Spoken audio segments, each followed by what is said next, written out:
المؤتمر إلا دليل على الاهتمام الكبير الذي نخص به قضايا البيئة والمناخ ضمن أولويات المملكة. فبلادنا تعتبر من بين أول الدول التي ساهمت في بلورة وعي عالمي بشأن تغير المناخ، وذلك منذ مشاركتي في قمة الأرض بريو سنة 1992، حيث ترأست آنذاك بصفة ولي العهد وفد المغرب. أما اليوم فإن مؤتمر مراكش يشكل منعطفا حاسما في مسار تنفيذ اتفاق باريس التاريخي.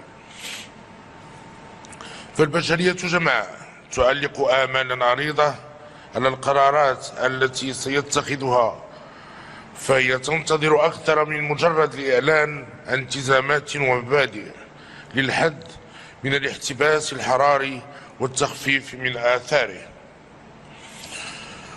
وإنما تتطلع إلى قرارات تساهم في إنقاذ مستقبل الحياة على الأرض، والإقدام على مبادرات ملموسة وتدابير عملية تصون حقوق الأجيال القادمة. وإن انعقاد هذا المؤتمر بإفريقيا يحثنا على إعطاء الأسبقية لمعالجة الانعكاسات السلبية للتغيرات المناخية التي تزداد تفاقما بدول الجنوب والدول الجزرية المهددة في وجودها. أصحاب الجلالة والفخامة والسمو، عرفت 15 سنة الأخيرة انتشار خطاب يهتم بقضايا البيئة وتزايد عدد الجمعيات المنخرطة في الدفاع عنها، والأهم من ذلك أنها تميزت بتنامي الوعي بأهمية الحفاظ عليها. ورغم انبثاق هذا الوعي الإيجابي فلنسير في الطريق الصحيح، وليحظى هذا المسار المشترك بالتنسيق والتعاون بين الجميع.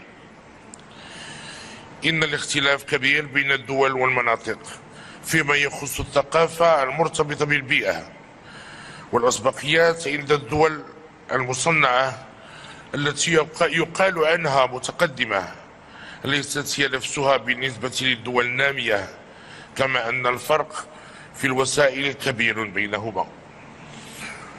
وإذا كان من الطبيعي أن يدافع كل طرف عن مصالحه، فإن القرارات التي يتم اتخاذها وفرضها ليست دائما في متناول كل الدول. لذا فقد أصبح من الضروري توحيد التربية على قضايا البيئة والتوعية بدورها المصيري في ضمان مستقبل البشرية.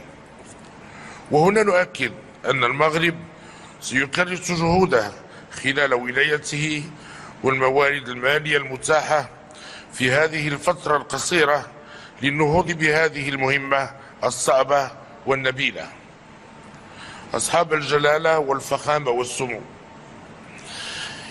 إن الالتزام بمواجهة إشكالية التغيرات المناخية من خلال تطبيق اتفاق باريس يجسد رغبتنا المشتركة في تعزيز التضامن بين الأجيال، ويعد هذا الانخراط ضرورة أخلاقي وواجب الإنساني يجب أن يقوم على الإيمان بحتمية المصير المشترك والتضامن الصادق بين الشمال والجنوب لصيانة كرامة البشر.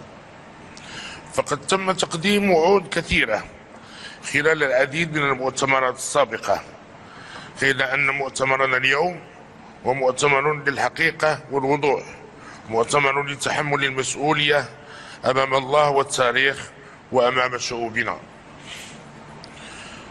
فسيكون لمؤتمراتنا واتفاقاتنا معنا إذا نحن تركنا الفئات الأكثر هشاشة هناك في الجزر المهددة بالزوال وفي الحقول المهددة بالتصحر في إفريقيا وآسيا وأمريكا اللاتينية في مواجهة قدرها المليء بالمخاطر.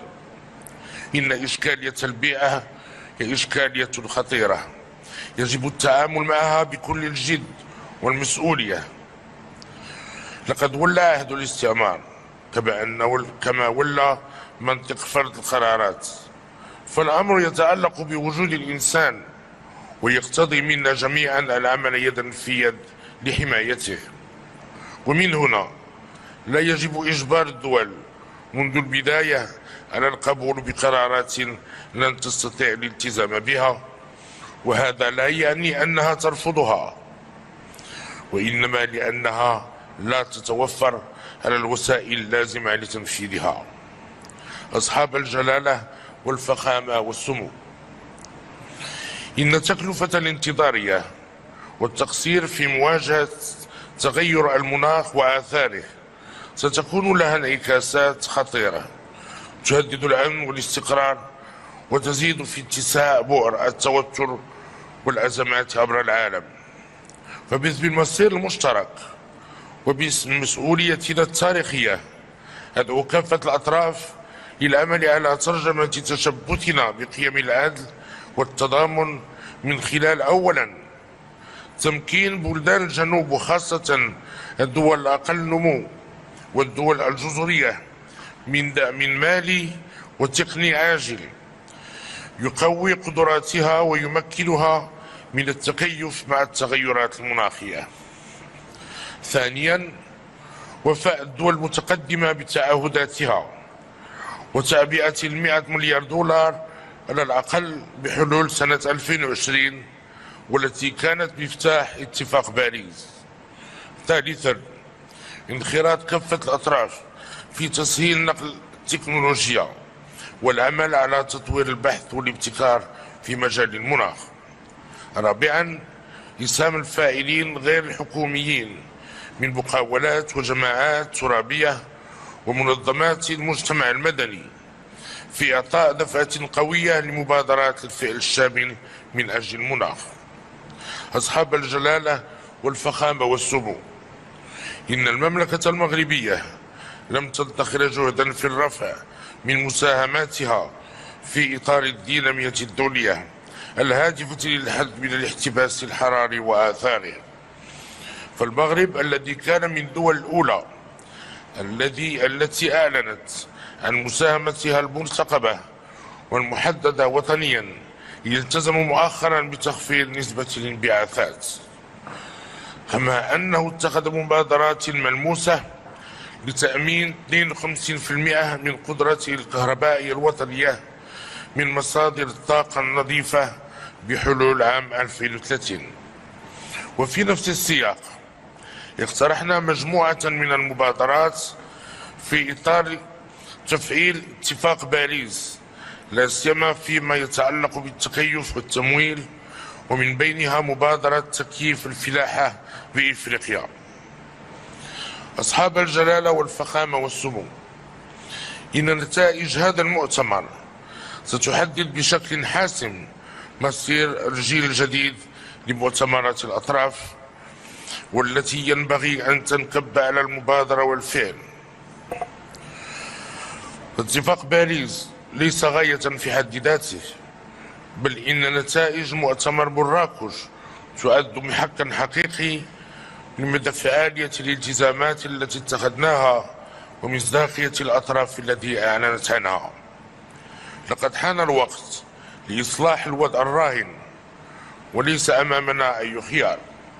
إن العمل على تدارك الزمن الضائع في إطار تعبئة متواصلة وشاملة وتناسق إيجابي من أجل عيش مشترك كريم ومستديم للأجيال المتعاقبة.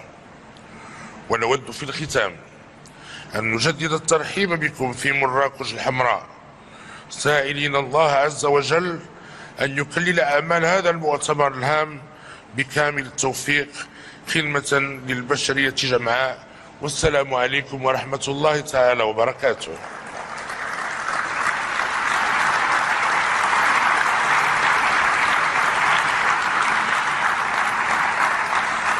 قلنا